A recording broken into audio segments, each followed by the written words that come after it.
All right, ladies and gentlemen, good morning. Please interact with me in the chat box session here. This will help me to determine as well as to confirm that you can hear me very well, as well as that you can see the screen that I'm sharing. So in the chat box, if you can just interact me with any emoticon face or any smile face that you have there, that will be appreciated. And today we will be looking into thank you for that participation. We'll be looking into chapter 12. So it will also be very helpful for you to have a textbook in front of you as you highlight. And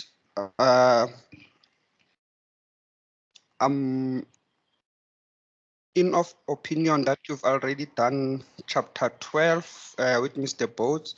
So in case you've already done it, this will be a reflective exercise for you. It will also be a revision because I'm focusing on the chapters that are the ones that are due for your next assessment, and that will be assessment 5. And I would also like to share the dates with you. Obviously, this will be posted officially on Brightspace, but it will be good for you to have some idea when you are writing a personal selling test. It will be on campus. You just have to remember that. So let's quickly open the schedule here, PSG. So you will see personal selling, you're writing it on the 10th of November. So you can keep that date somewhere, and then it will be posted on my tutor, and you're writing it at 3 o'clock. So for now, it will just be helpful for you in your planning and so on. So let's quickly go through chapter 12 later on, do some exercise, which is that quiz game to see if you understood the content, and if there are any clarifications needed, we will take it from there. So chapter 12, you will see it's about ethical and legal issues in personal selling. And I just want to be on the same page on the textbook here. So ethical and legal issues in personal selling, and you will see basically the very first sentence, you may want to highlight that. They talk about the sales industry being viewed as a noble profession. And we have to talk about the term noble profession a bit here, because the sales industry, it's indicated as a noble profession. So let's quickly talk about what is the meaning of a noble profession, so that you understand where is this background statement coming from and how does it relate to research ethics. So you will see most of the time, here is a list of people mostly that we consider noble professions, or they are in a noble profession for a career. Things such as doctors, the nurses, lawyers, teachers, police officers, and engineers. So basically, looking at the term noble profession, in this case, we will it's regarded as any career whereby you live someone's life. So if you look at these careers, there is some sort of uplifting in someone's life, especially when you look at people such as doctors, you are teachers. So how does it relate to personal selling now? Why do we consider the industry of sales industry as a noble profession? You will see that they talk about, given that one of the main functions of the salesperson is to provide solutions to their customers. So in other words, it could be a noble profession. It can be considered as a professional industry. It can be considered. You will think about every time when we refer to noble profession, the term noble, you'll think about our Nobel Prizes, people such as Nelson Mandela and so on. So what they are trying to bring in here, or the statement or the argument, is that since salespeople, they have to provide solution to their customers, it should be regarded as a very, very noble industry, meaning that they must be truthful, they must be some sort of upliftment, there must be some sort of fairness, ethics. So you will see even in the picture here, ethical issues talk about things such as the rights, the justice, where you have to balance rights and wrongs, basically. And to define what is ethics, you can highlight at the bottom of the page there on chapter 12, the very first page of chapter 12, they talk about ethics. They're defined, can be defined as principles governing the behavior of an individual or a group, and this principle establish appropriate behavior indicating what is right and what is wrong. So when we talk about ethics, I love the last two words there, rights and wrongs. Basically, that's what is ethics defined as. These are the rights and wrong. So most of the time, we know that there are certain things that you can consider to be good behavior. There are certain things that you can consider to be bad behavior. They give you some examples there at the bottom of the page, things such as being honest. So this one we can consider it as a good behavior. So ethical, it goes with the word good, and then the opposite, obviously, it will be unethical behavior, which is a wrong behavior or bad behavior there. So some examples of ethical or good behavior, you'll see they talk about following the rules, treating others fair, and so on. There you've got about 6 examples, but you can add, obviously, thinking about our society, thinking about our lifestyle, thinking about our background and so on. Like, for example, you will see in some communities they will actually have some sort of ethics on the dress code. This could be some culture or things about miniskirts, things about wearing of a hat in a house. So all those things, we consider them such as ethics because those are the principles, and basically they tell us what is right and wrong to govern the behavior. So in terms of personal selling, we're talking about salespeople, and these people, basically personnel, they'll have to adhere to ethics of the sales industry. So firstly, we look on the next page, they talk about the factors that influence ethical behavior, meaning that they are looking at what will make you as a salesperson or as a person in general, what will make you to follow the rules or not to follow the rules. So there are certain factors, it depends on who you are, and we refer that to such as an individual's roles, and then the company is also playing a role. So let's quickly break this down. You can also highlight on under there where you talk about individuals' roles. You've got those examples. Firstly, your personal experiences, talking about things that you went through in life. And you will see in that illustration of this picture, you've got a young lady there. She got married, she have kids. So all these things, they will influence whether these people behave good or they behave bad. So personal experiences, it goes with also the age in your life, meaning that as you grow older, you can develop more of morals because as people get older, they will be able to identify or to differentiate what is right, what is wrong, based on the things that they went through in life. So personal experience could include something such as at some stage, maybe you stole something, you never got caught. It's still personal experience because you are used to it. It could be whereby you've got this some sort of a lifestyle and friends which believe in cheating, which believe in things such as winning not fairly. So it could also be a positive side of it. Personal experience could also be like, because I have kids, because I'm married, so I've got more to lose if I behave unethically. So it does influence that I will be a good person. I'm a role model to my kids, to my family, and so on. So that's how personal experience can influence ethical behavior. You can think about more examples, but in general, it refers to the things that you went through in life and how they influence your future decisions. Culture is number 2. Every person is basically different in terms of their background, their ethnic group, and then this each ethnic group, for example, if person is Zulu, Ndebele, Pedi, there is certain principles of that culture, and we can talk about some practical examples there. For example, you will know that some culture will consider maybe in terms of marriage, if you have to get married, maybe you are a brother of, you have a sibling and they are the older siblings and their wife or their fiance maybe passed out.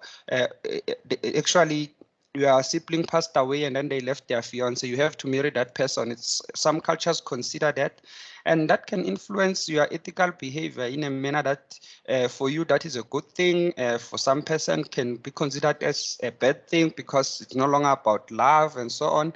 And we have to also apply this example in terms of not just in general, thinking about personal selling.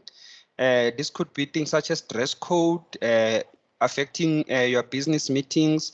In terms of culture, this could be things such as your holidays, things such as Heritage Day, things such as continuing with culture and religion, because those goes hand in hand at some stage. Although there may be some huge differences and where there is not a lot of disagreements in the behavior between culture and religion, we do see some similarities there and there. For example, if you think about religion, how does it affect a person's code of conduct? In this picture, you've got some example of a statistic, which was study conducted on South African, where they belong in terms of their religion. You will see that basically there is a lot that actually indicate that they are Christian, but it was not on the questionnaire, so they are other Christian. That is the 36% that we have. With the pie chart, obviously, we go from clockwise. So if you look here, Zion Christian was about 11% of the study. And Muslim is I think is the smallest with 1.5 in South Africa.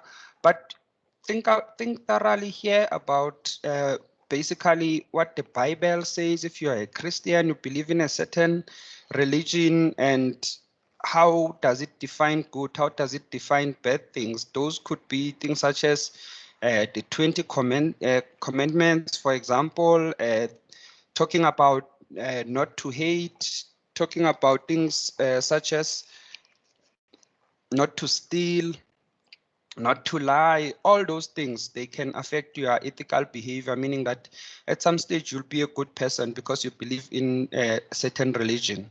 So that makes more sense in terms of good ethical behavior, but it might not be a situation where it affects bad behavior, meaning that you are behaving unethical because of a religion. So most of these individuals will also need to think about whether it's a negative behavior, it's a positive behavior that is influenced or it contributes towards unethical behavior or ethical behavior.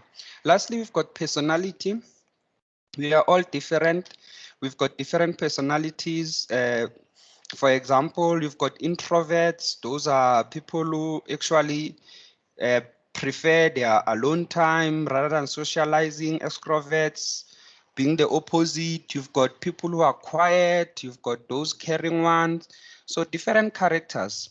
We've got the innovators. Elon Musk can be considered one of the innovators.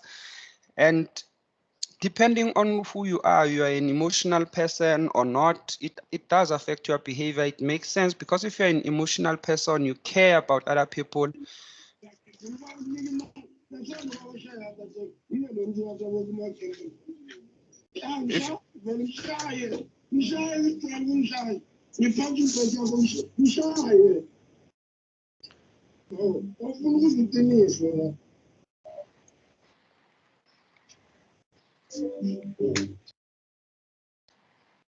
All right, I think that mic switched on by mistake, so I'm just going to quickly unmute that.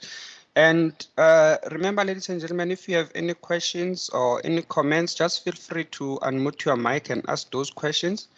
Or comment. It doesn't necessarily need to be a question. You can add, you can comment, you can add your voice as well.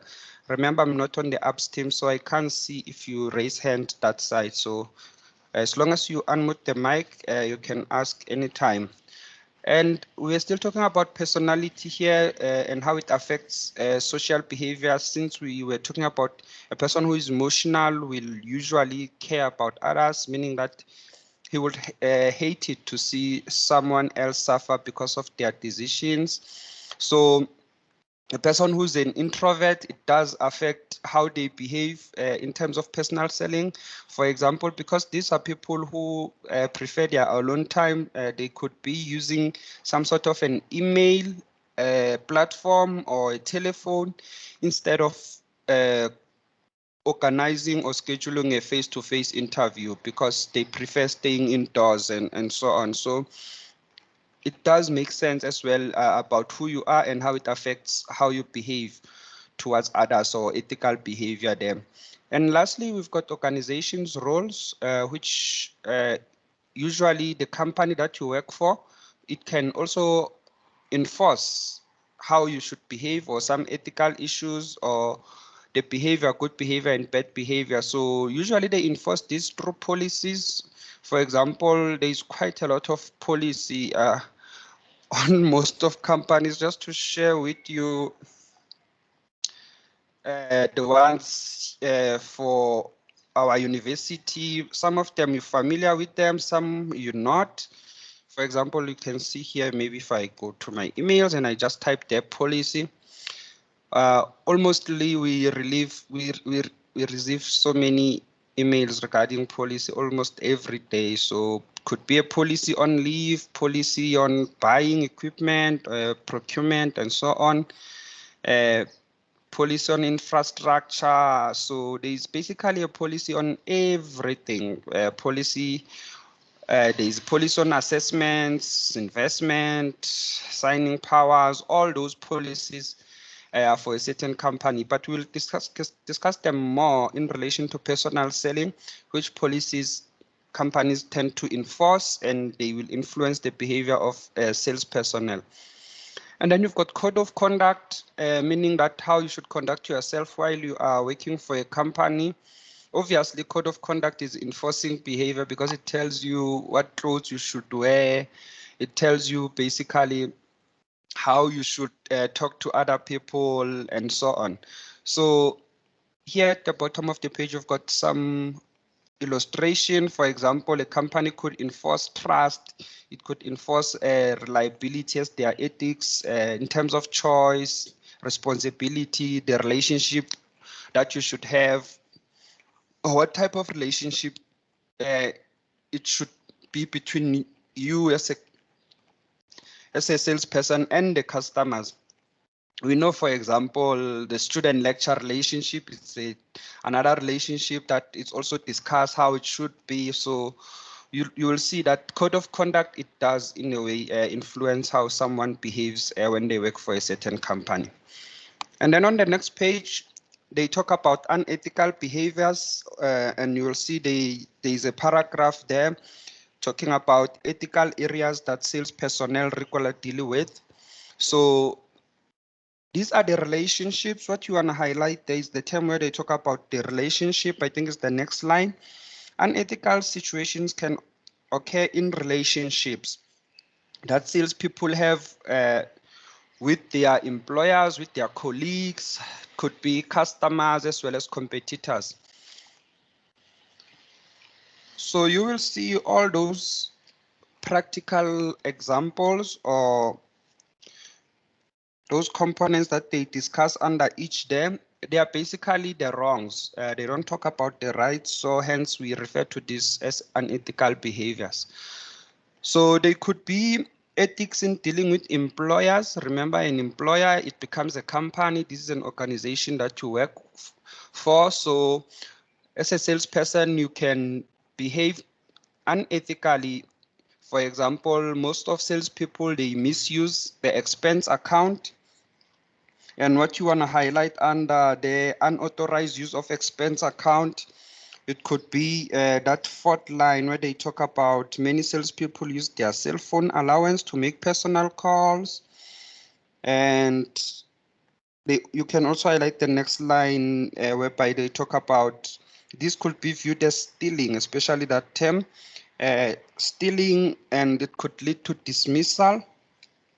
So cell phone allowance or any expense account, it will look something similar to this illustration, whereby you claim basically what you have actually spent on. Sometimes they give you a package. This package could be a unlimited package as a salesperson, meaning that you can use that expense account for all the business related cost. This could be going for a vacation, booking hotels, transport, cell phone allowance, for example, petrol.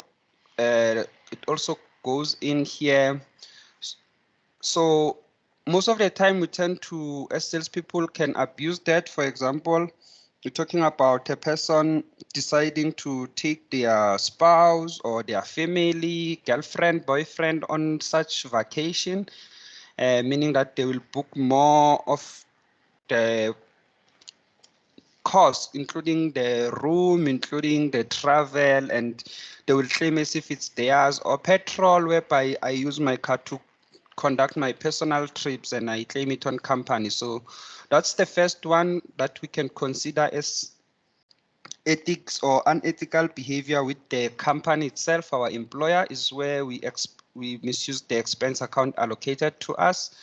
And then number two, that's whereby we actually misuse the resources. So the difference between expense account, the resources that the company will allow you with the expense account to say you can actually claim for certain expenses that you incur, at least to deal businesses, but company resources are just provided for everyone to actually support their dealings. And when you think about company resources, think about the infrastructure, think about things that are in the office. These are, for example, your photocopy machines, like you see in the illustration. And this is a typical example of basically every employee tend to abuse. That's whereby you'll see a lot of employees taking home stationery, for example, or printing, using the printer to the work printer to print their personal things. This could be their studies, maybe a book, or just some sort of receipts for cooking later. And you will see that misusing company resources, it talks a lot about basically the equipment that is given to you to conduct your business, and then you use it for other purposes or use it to personal benefit from them. And that's will company resources will get into. It includes things such as the laptops, whereby I'm not using it, or as a personal selling, I'm not using it to do prospecting. I'm using it to play games, watch movies. It also include things such as coffee in the kitchen, the machines, the microwaves, and the fridge. So basically, company resources, like I've indicated, you'll have to think more of appliances, infrastructure, office equipment, and so on. And then we tend to see as well salespeople cooking the books. And you will see the picture that we have there, or the illustration. It basically shows you exactly what that term it says, cooking the books. But we have to be careful. Does not necessarily mean that you are going to put the books themselves in pots. So cooking the books, you will see on the next page, you also want to highlight that they give you some examples there. The second line, salespeople may hold back sales. You can highlight that one. That's the first example. So holding back sales, they talk about whereby they were supposed to hand in at the end of the month, and then they decide to keep those sales and hand them the following month so that they can have a healthy start. You can also highlight line number 4. They talk about may also sell stock that customers does not need, or persuade them to over-order and then return it when the competition is over. Usually that's whereby salespeople have a competition and it's driven by targets, saying the person who sells the most wins certain prizes. And then they will persuade customers to basically order a lot. And then tell them that if they don't afford, they can return those products later on, and then they win the competition because they've done this, during a course of a competition. So cooking the books, it mostly applies as well to accounting. So this is usually whereby they change numbers in terms of the invoices. They will usually, it's called corruption, basically, in simple words. And the next one that we're looking at is moonlighting. Moonlighting, this term might be not familiar to you, but maybe you can write with a pen or a pencil next to it in the textbook there and just write working extra job, because that's what moonlighting means. So actually, I have no clue how do they use the word moonlighting. I know it actually means working an extra job even in general, but most of these terms, when they are used, we tend to see an Yebo. Sir. Yebo.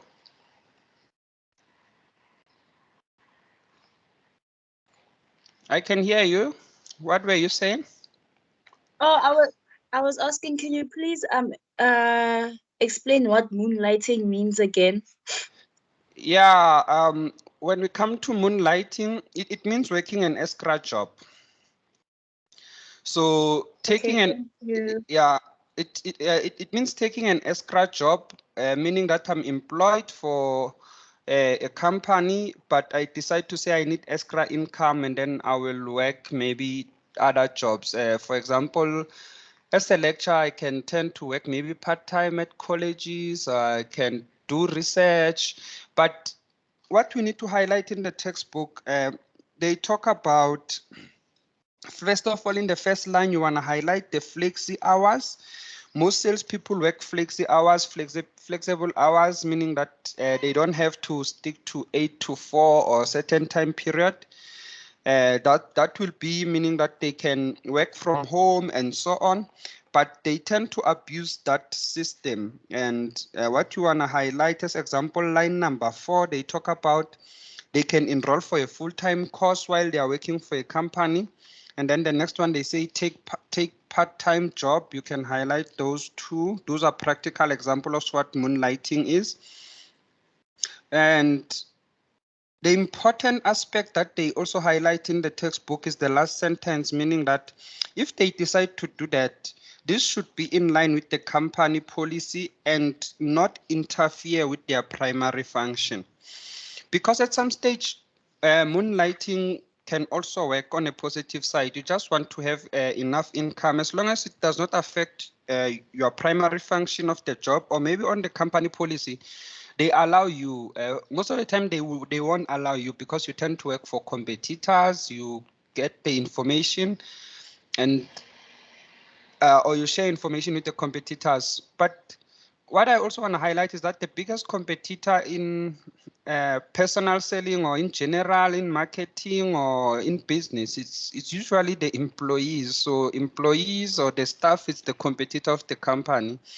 You'll remember the story of Ackerman, who started Pick and Pay, worked for Pick and Pay and left Pick and Pay and decided to start Ackerman's. And now we see Ackerman's competing with a lot with Pick and Pay.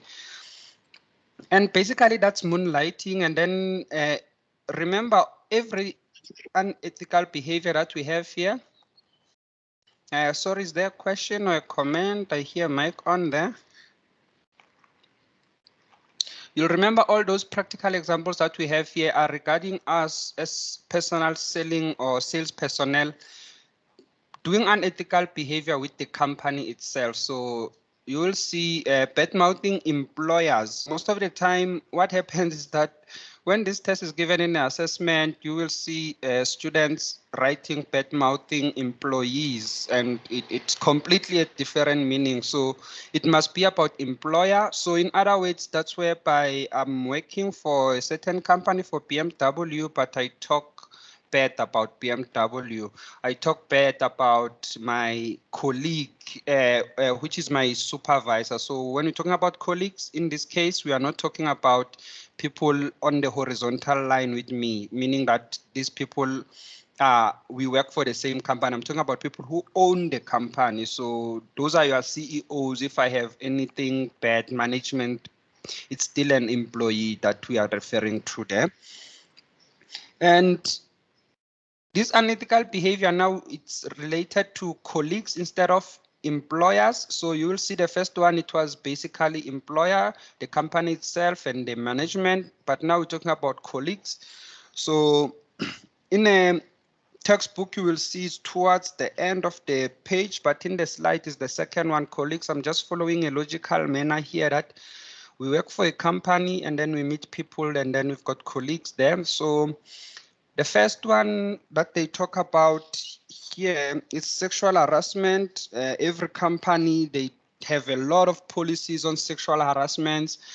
So unethical behavior, it could be so whereby a colleague is making sexual jokes or sexual comments, or they flirt. You will see in that picture, those are some typical example of what sexual harassment look like. Or for example, you will see where most of the time making jokes which they are offensive, and it's a very serious issue that should be considered as a sales personnel, because sometimes, most of the time, sales people, they are not aware. It's possible at some stage that you are not aware that you are offending someone. So we tend by all means to advise or recommend that people, they should stay as far as away from any sexual comments, jokes, and so on. And then number two, they talk about, you can highlight in the textbook as well under sexual harassment. Those are in the last line, the sexual jokes, the fleeting sexual comments there. Second one is stealing customers.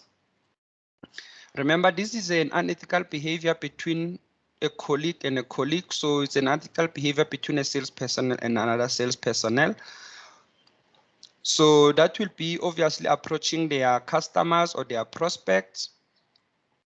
And it goes hand in hand with the last one, undermining co-workers. Another thing that you have to take into account or to understand about how these slides are structured, you'll see there's different rows here.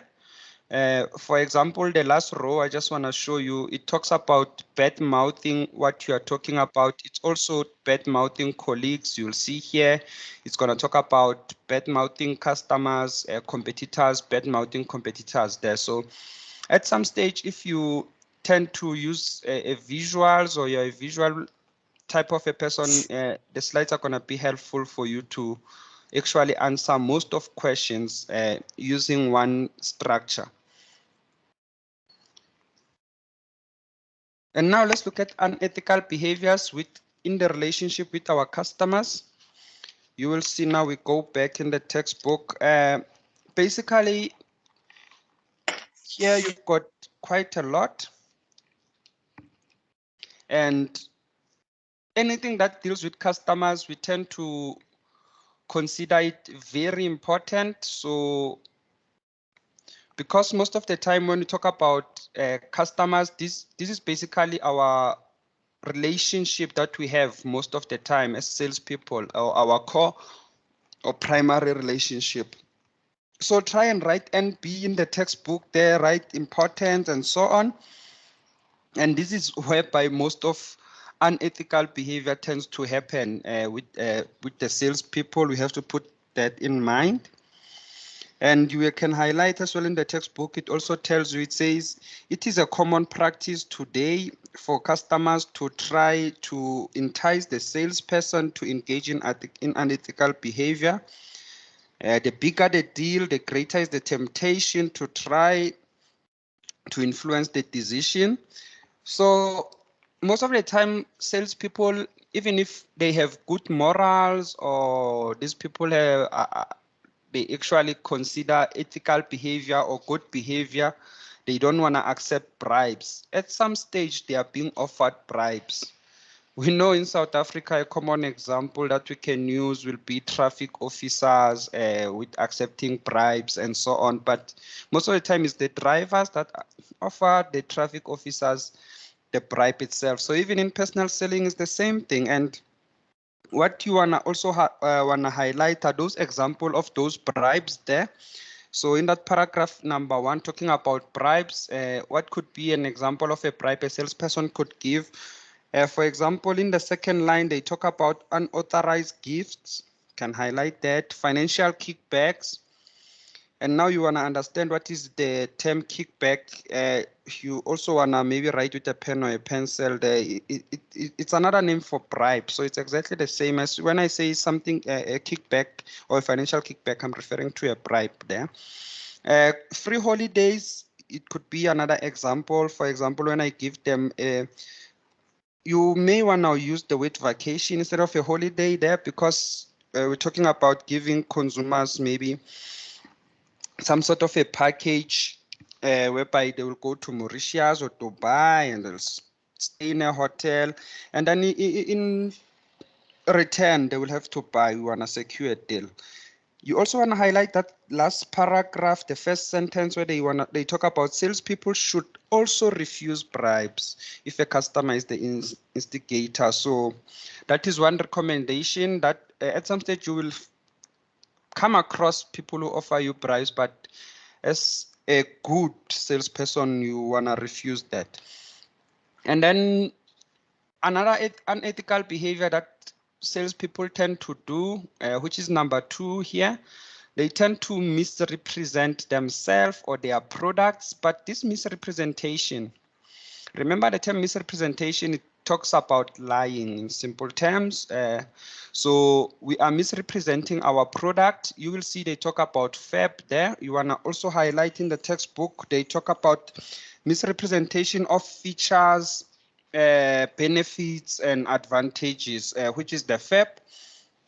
But you also want to highlight that last line number 3 under misrepresentation paragraph there, or sometimes we tend to make promises that they cannot keep. For example, this could be promising early deliveries to customers, and we cannot keep those deliveries. So we tend to, as salespeople, they want to secure a deal and they will misrepresent the product. For example, in the illustration there, you will see it tends to happen a lot in the car industry or car dealers, whereby they sell products.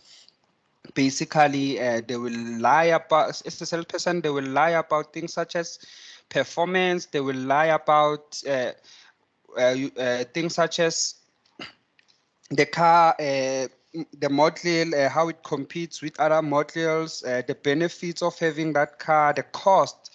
Fine print in terms of the cost, they tend to lie quite a lot about that, not giving customers the true cost of owning that car and so on. And we can consider that as an unethical behavior in a relationship between salespeople and customers. Reciprocity, this could be a new term to you as well, or unfamiliar term. So maybe you can add with a pen or a pencil next to it in the textbook what the reciprocity means. So you want to write there exchange. That's another term you can use them next to reciprocity. Exchange. You also want to write maybe mutual benefit. So reciprocity means that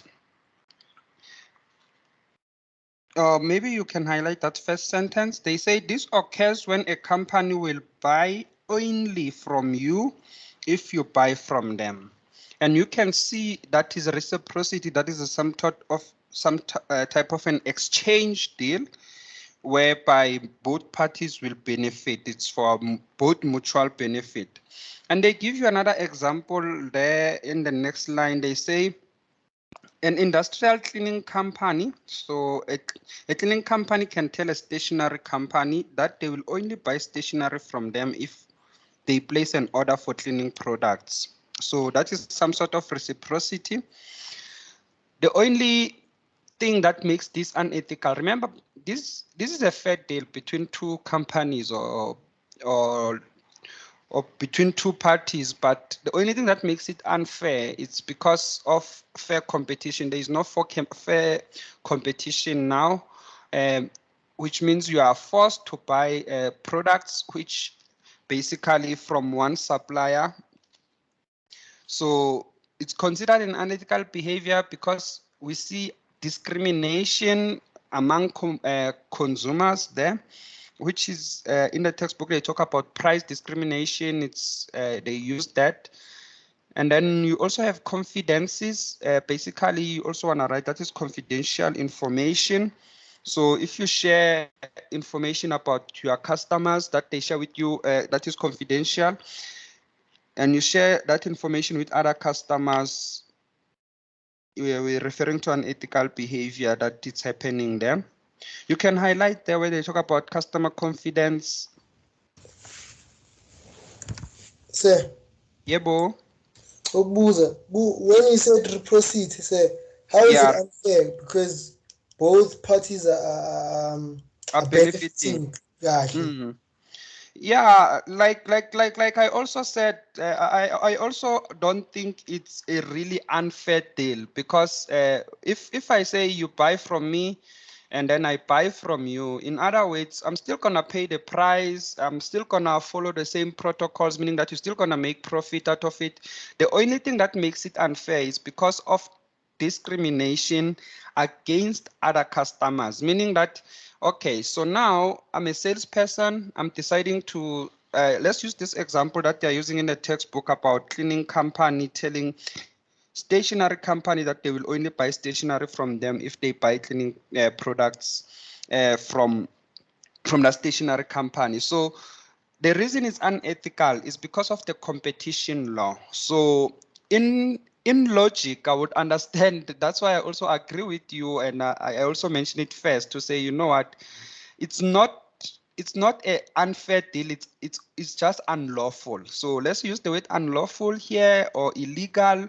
Later on, just before the end of the chapter, we're gonna look in terms of the competition law. You will see where they strictly talks about fair competition. They talks about market sharing or exclusive rights for a certain customer. That's what makes it unethical, basically. Okay. Thank you for that question. I think it also provides more clarity to all of us, and it will also help us to remember the term reciprocity because this is not quite a familiar term. And the last two, they talk about discrimination, which is price discrimination.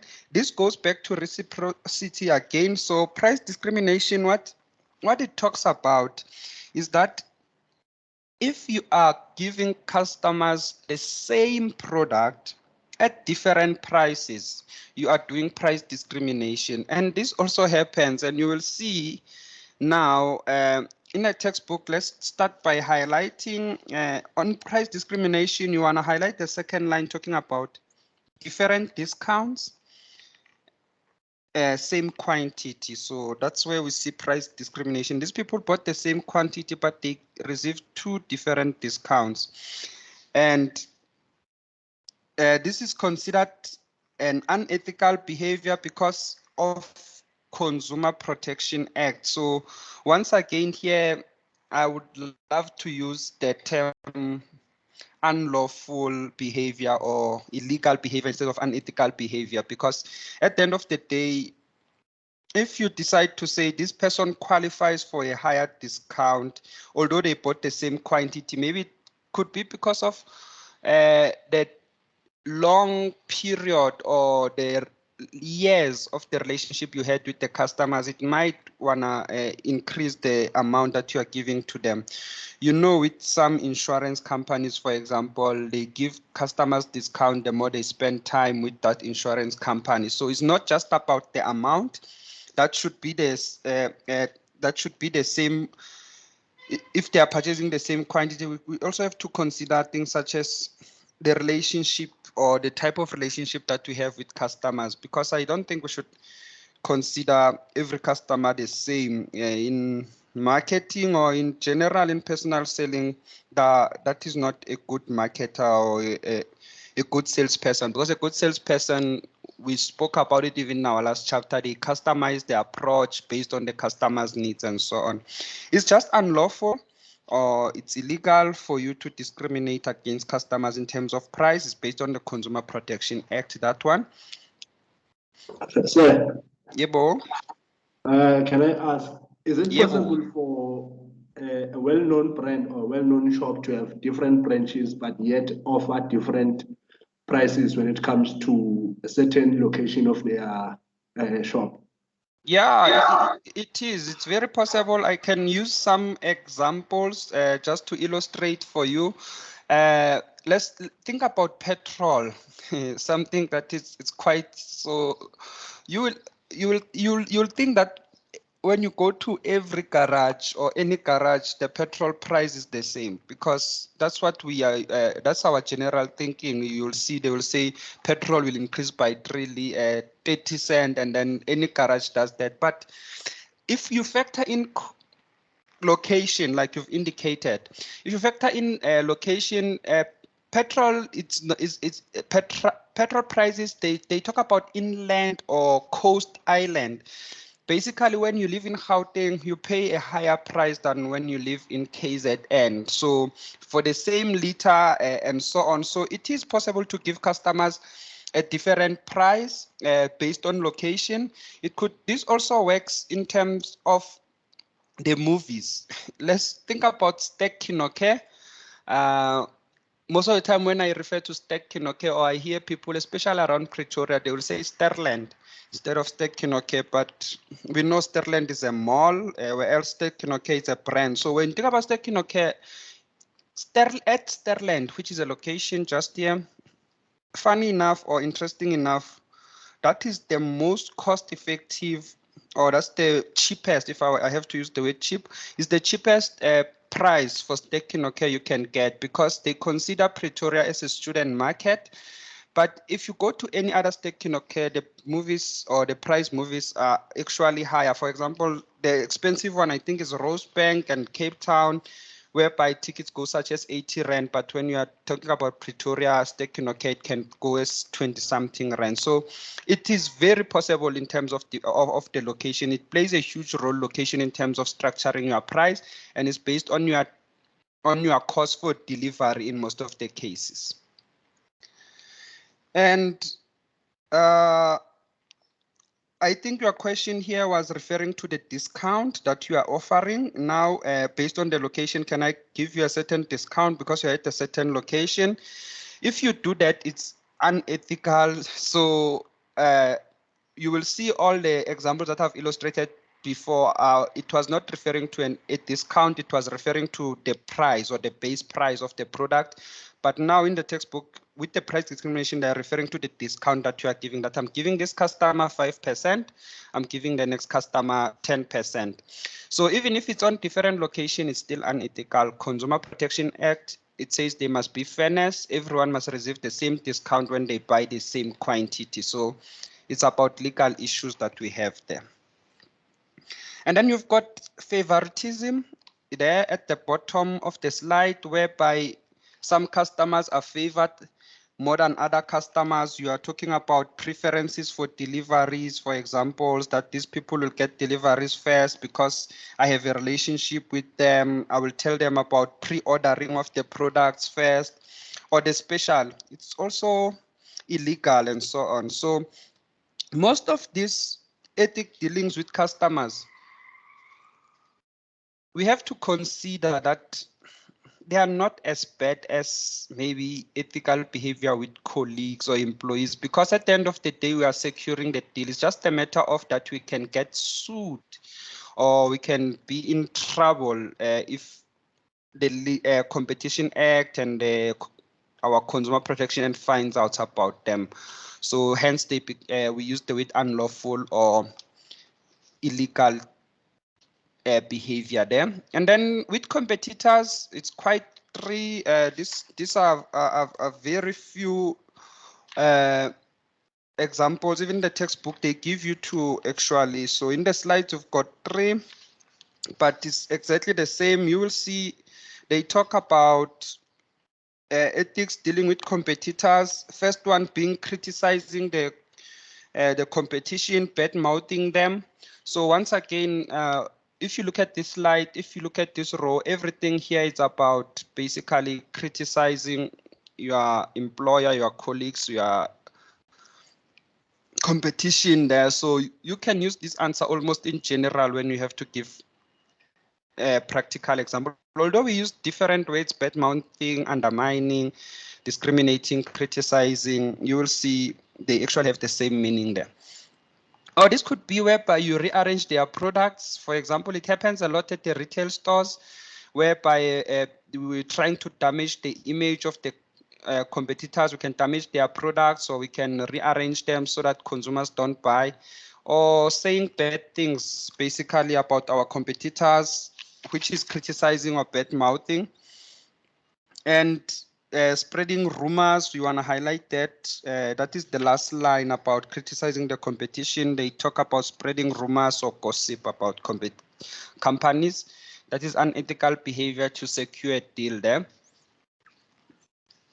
Luckily enough, these companies or the sales industry has really saw all this unethical behavior, and they actually put some legal issues. So there's legal issues that comes into play. So now you will see all these practical examples we've been talking about.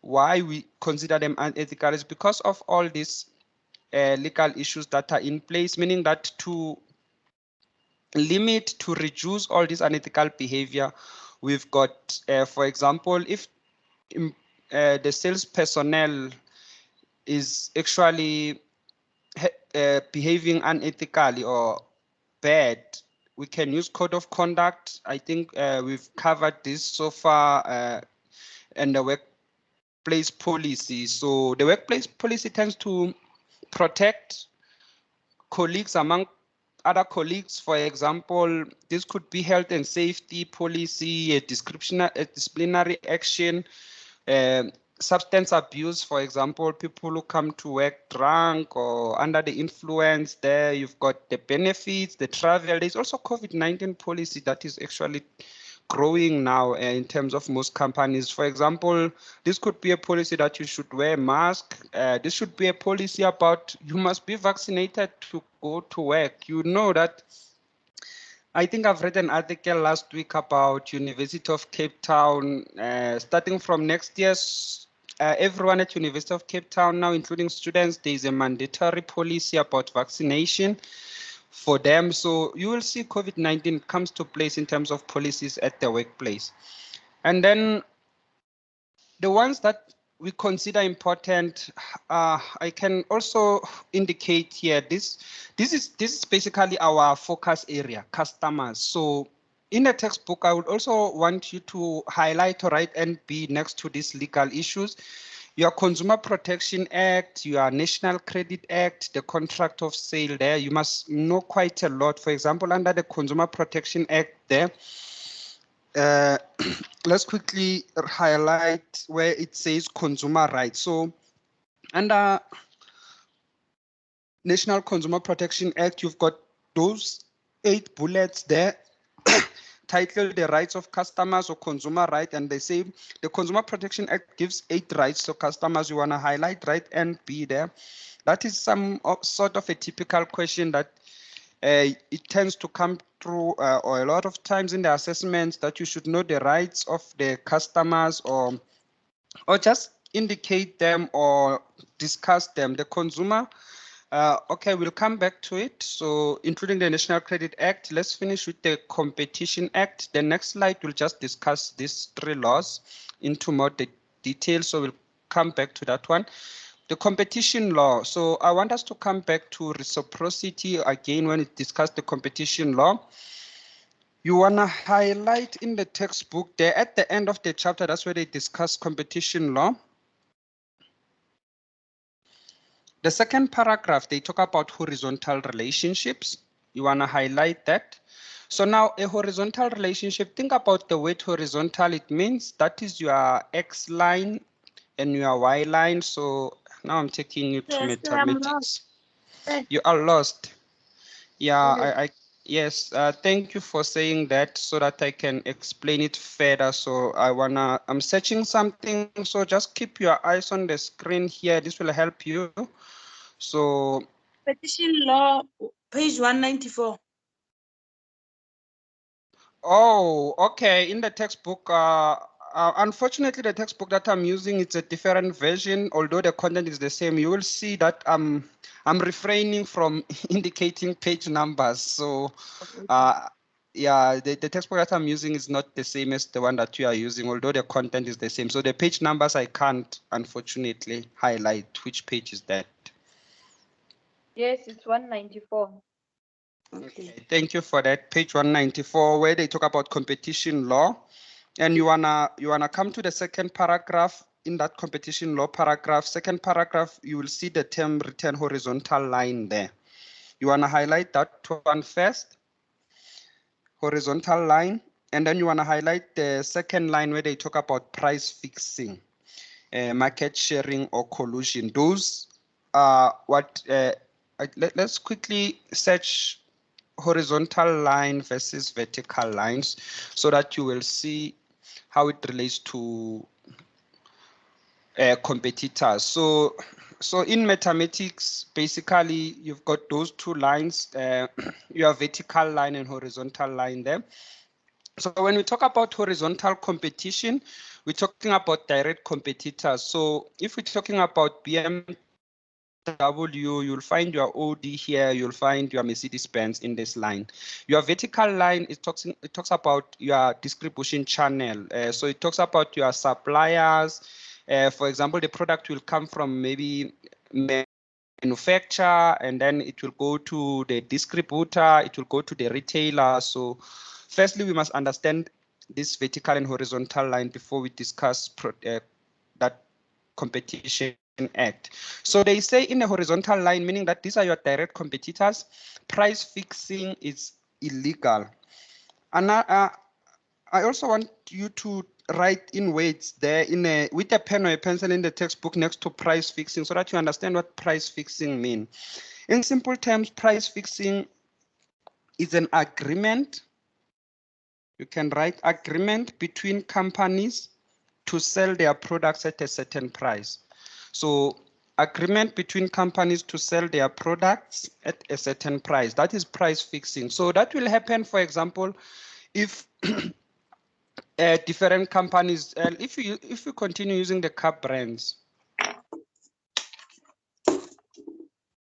this could be, for example, maybe all the German car manufacturers, that's your BMW, your Mercedes, your OD, if they say they will not sell their products at a certain price, maybe all their cars now, they will sell them more than 100,000. That is price fixing, so it's illegal. Lebo. Can you please repeat again? Price fixing is an agreement.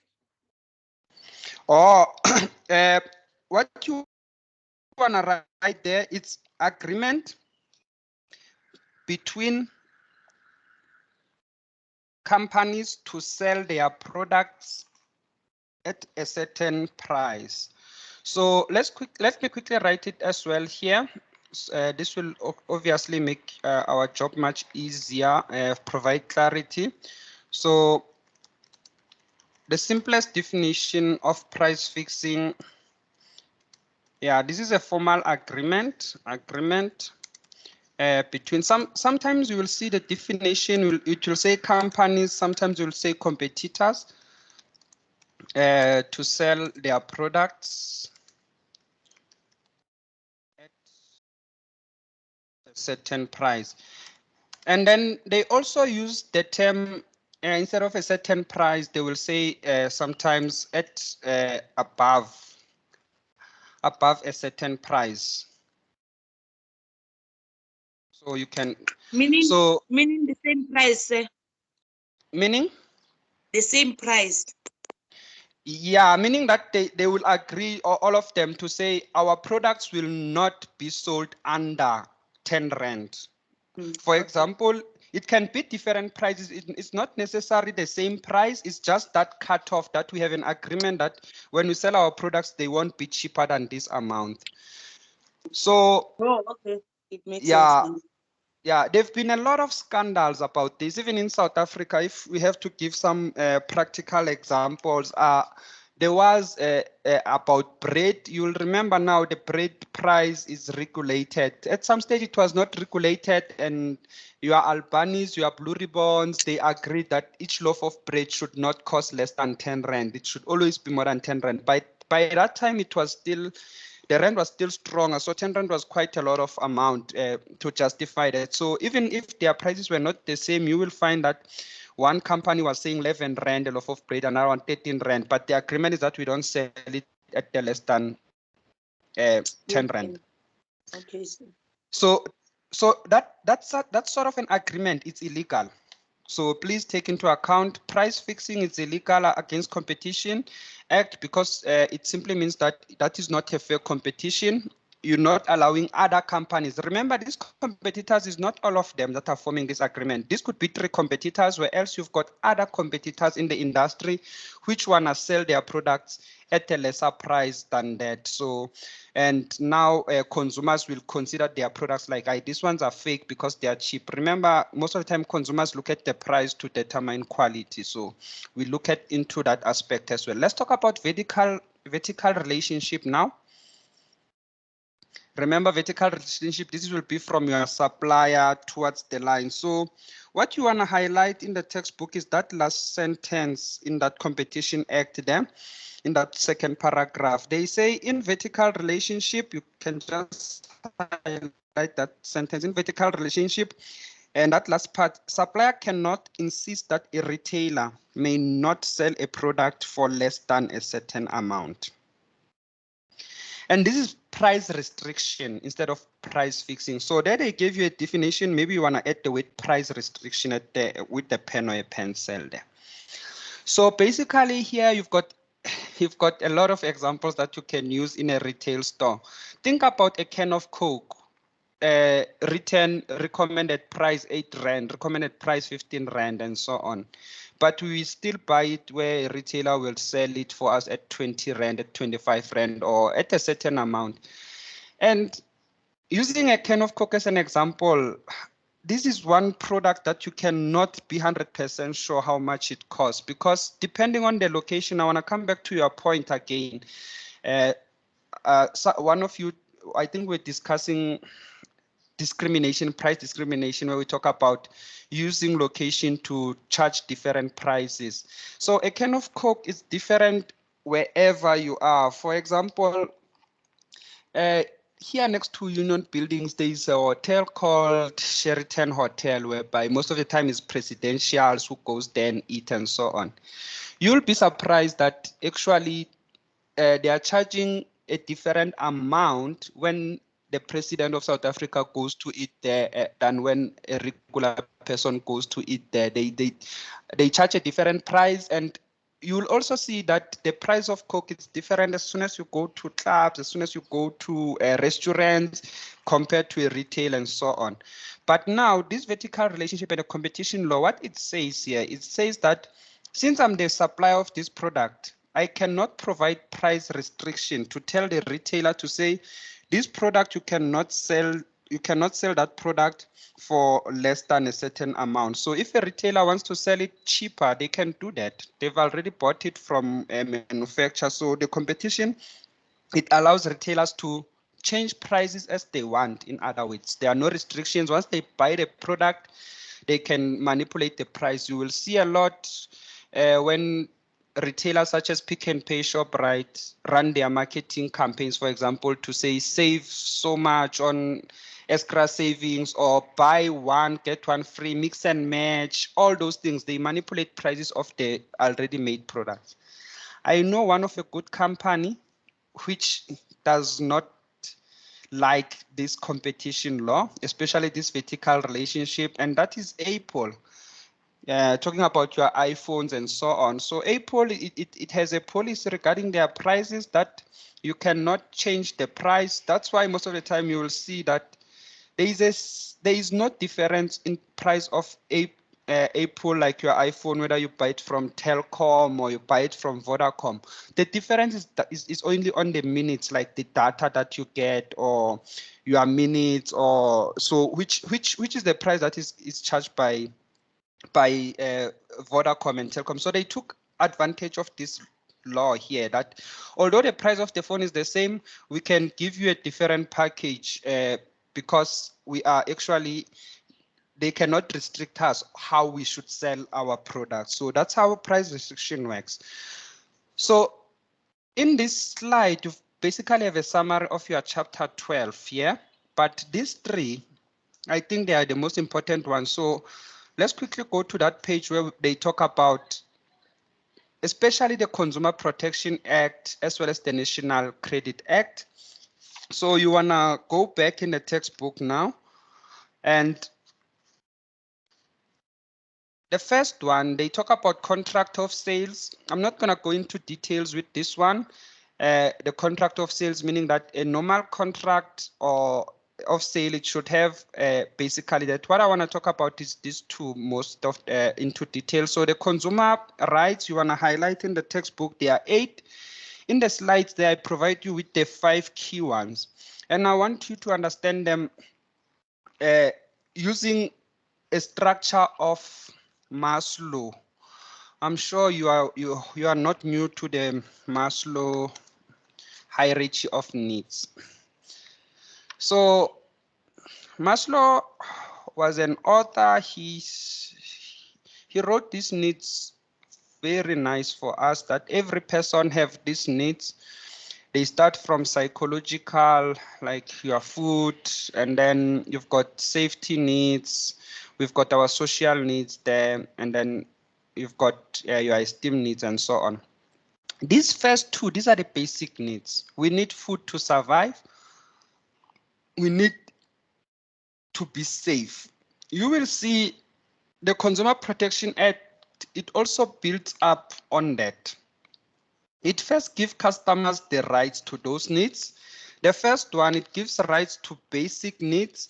In the textbook, that is the last bullet there, they talk about consumers should have access to basic goods such as food, clothing, and so on. So in case maybe you are not familiar or you didn't know, as a consumer, you have a right to all this, to have access to food. So you'll see the recent example about looting that happened in the malls and KZN and so on.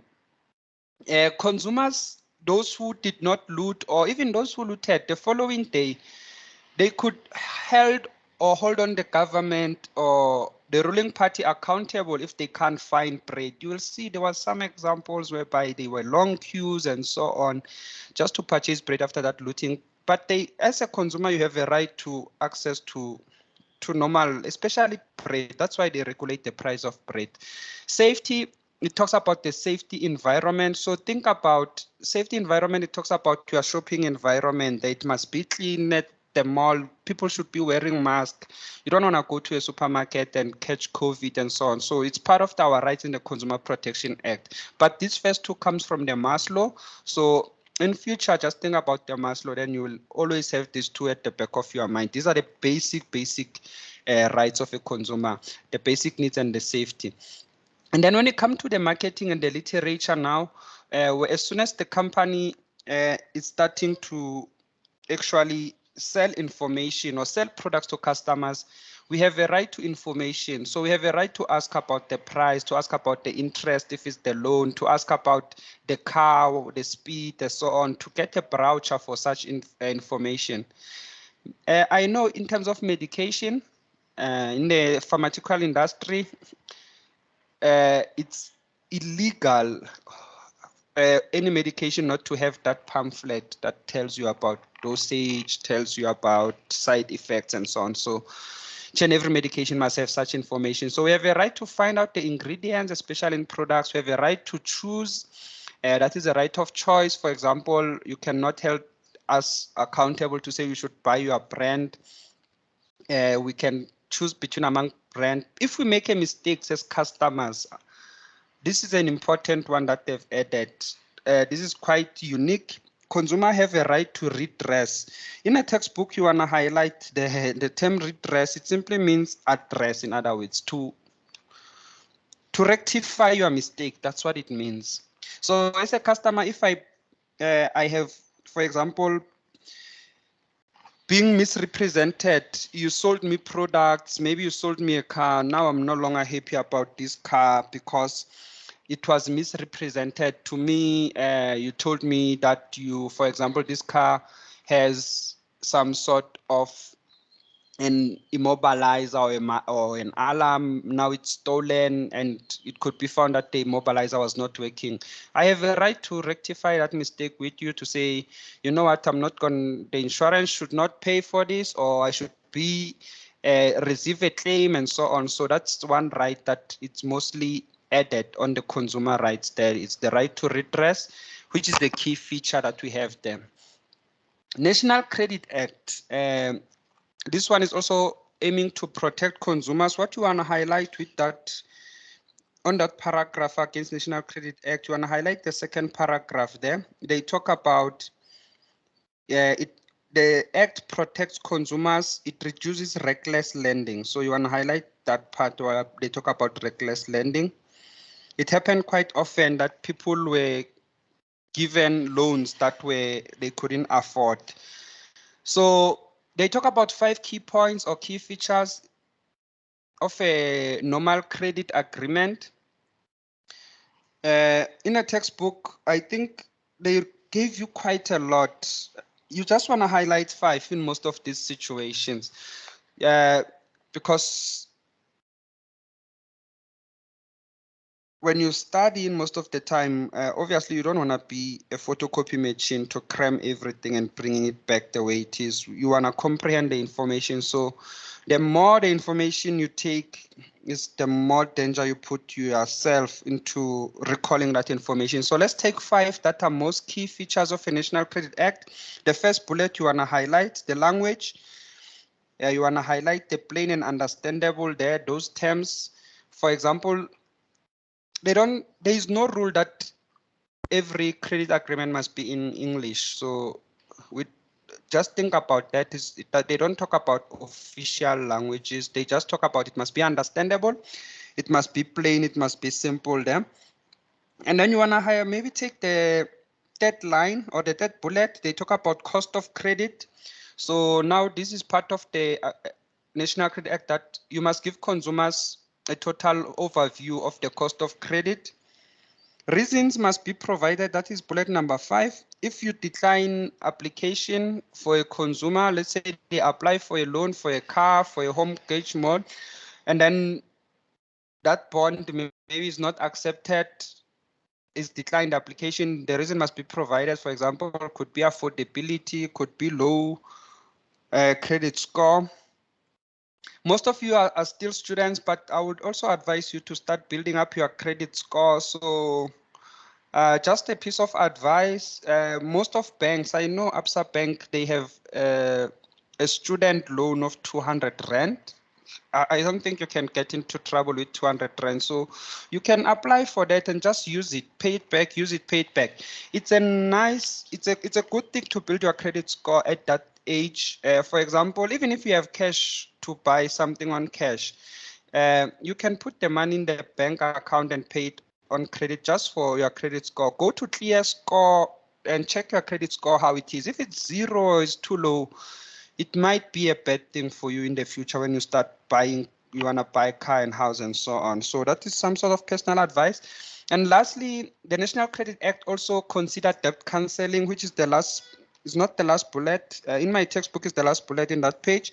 Debt cancelling for indebted customers, meaning that if they cannot pay back their loans, they can restructure those debts and so on. So as salespeople, we should understand these rights there. We should understand the rights of consumers as well as how we operate within the law.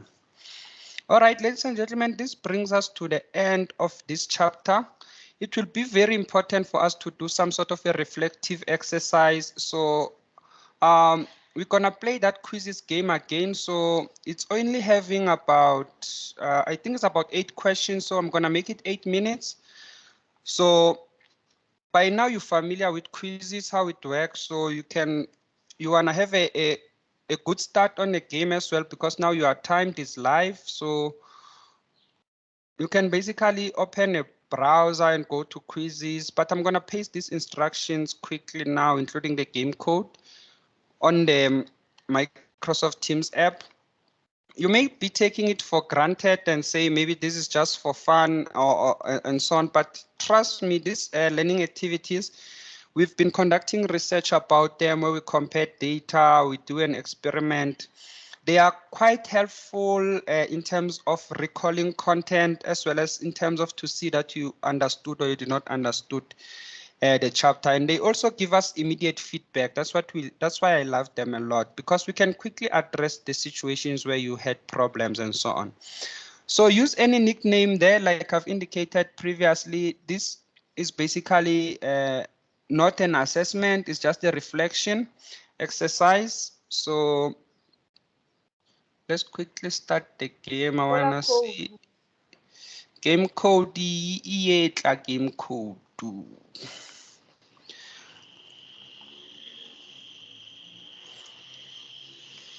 So your game code is 180325. Let's quickly paste that in the chat box there so you can refer and have it there. So as soon as anyone participant join, I'm gonna start the game immediately, and all of you can join as we play the game. So once again, please don't mind the silent. I'll be on this side, but I'll just maintain be quiet so that you can concentrate on the game. So I'm gonna mute myself, but you can ask any questions here just by unmuting the mic there. All right, we'll discuss feedback after the game. Enjoy it, ladies and gentlemen.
Yeah, ladies and gentlemen, this is a tough competition that I'm seeing here. Take your time to answer those questions. Some of you haven't got even one incorrect answer, so take your time, try and understand. It's interesting to see this one.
All right, if you're still playing the game, try and be quickly. I'll be ending it in the next minute so that we can discuss feedback.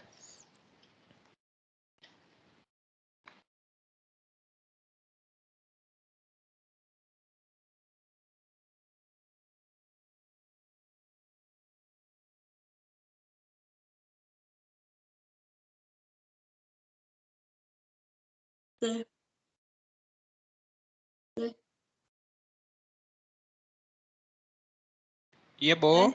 Yebo. Does the game allow us to go back to some questions? Unfortunately not, since it's live. Okay.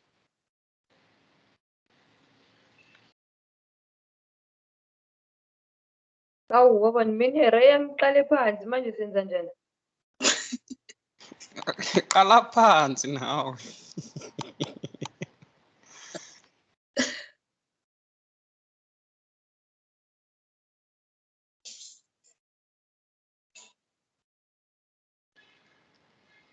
All right, let's quickly discuss feedback. So, and see how you've managed on this game, the ones that gave you some troubles or some problems.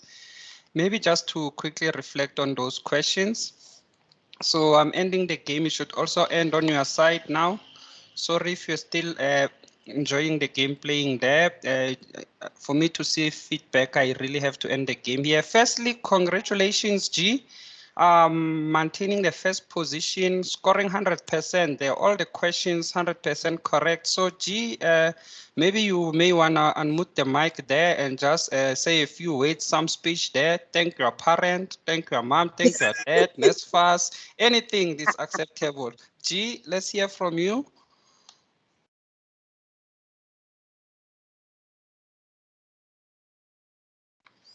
Okay, in your absence, congratulations there. And then let's quickly go through questions that gave you some difficulties here. None.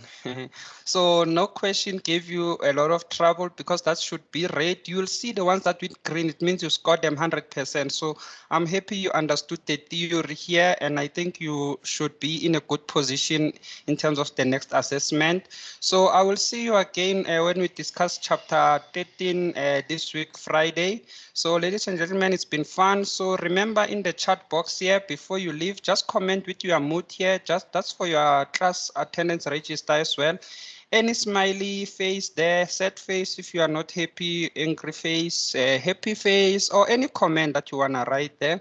So in conclusion, have a lovely day, ladies and gentlemen. If you have any questions, you can also ask. Goodbye, ladies and gentlemen.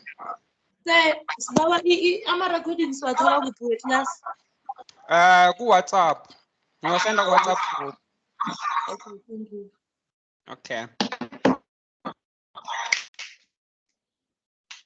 Hey, Jim, what's waba angry? Why? Sir. Jim. Yes, I'm listening. Sir. No, sengibala ama-comment ngibona uJim angry la ngiyabuza ukuthi why. Hey Jimmy, why are you angry?